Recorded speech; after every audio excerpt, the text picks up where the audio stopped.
So, may magrugtong-rugtong alidan.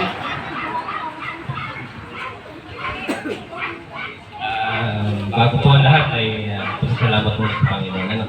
Ako'y pagpapasensahin niyo po ang aking pananalita ay may handang politika. Dahil ako po'y nanungulan. Pero bago naman po ako napapunta sa politika, ang inunin ko ay guardians muna po. Kukwento ko rin po ang aking karanasan kung bakit ako'y naging sa buwas namin. Liwasagi po ay kinuha bilang White Scorpio Guardians Incorporated. Ano po? Kung inisip may luwa sa I at I, kaya po kami naging wasak. Ang ibig sabihin po ni wasagi ay walang sawang gagabay sa inyo. Kagaya rin po ng inyong ama, kung ano po ang ipinapakita sa inyo. Siyempre, pag ipagpapatunay, magkakaroon ito sa lahat ng mga opisyal, ito, at ang inyong mga bisita, ano po. Ako may kasama ng mga opisyal galing sa wasagi. Ano po? Ako po'y nagpapasalamat at ako'y napangulakan na maging bahagi ng inyong anibersaryo at ng inyong Christmas party. Ano po? Ako nga po pala si PCGS Aris Torres ng Barangay San Ildefonso. At ako po'y nanunungkulan bilang isang kagawan. Ano po? Kaya po ipagpapauman ninyo. Kasi sasabihin ko po sa inyo totoo. Ang ating samahan ng guardians dapat ay tayo ay hindi kasali sa anumang politika. Bakit? Bakit ang isang guardians ay naghangad na maging isang kagawad o politika o sumabak sa anumang larangan ng politika? Dahil nakikita natin ang mga maling pamamalakad sa ating nasasakupan. Asandigan natin, kalimitan sa atin tayo ay hindi naman daw na daw. Wala tayong malapitan sa ating barangay. Di po ba? Kalimitan pagka nanalo sila, nasaan sila?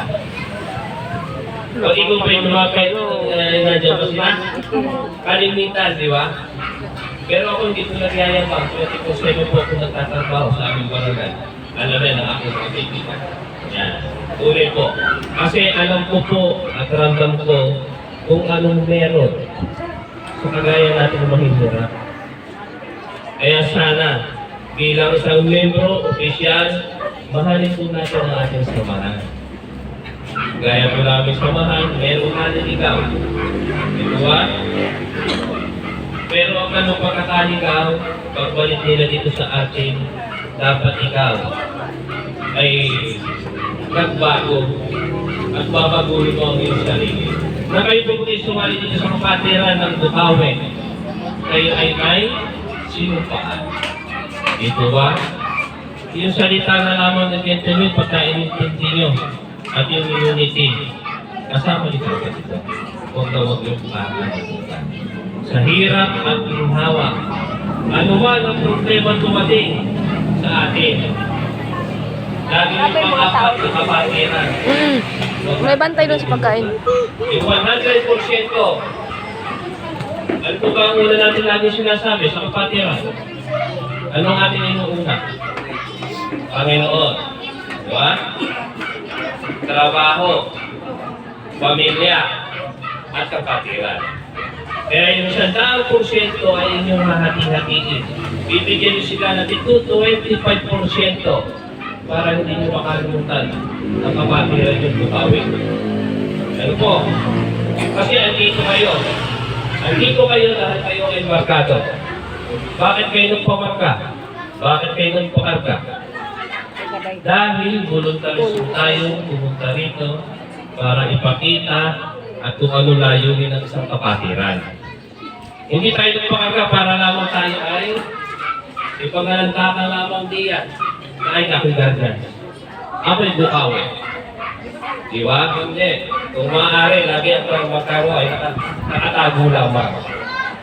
Dahil ang ating pagkakakilanlan sa pagiging isang guardian, dapat dala-dala natin yung pagiging tema kahit saan man tayo magpunta. Kahit magkakaiba po tayo ng bahay. Ito ba? Kahit wala tayo pinag-aralan, kahit pa natin may pinag-aralan, kung naiintindihan mo ang salitang guardian.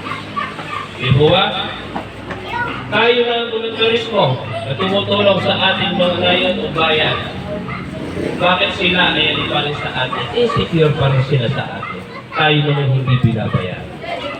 Di ba?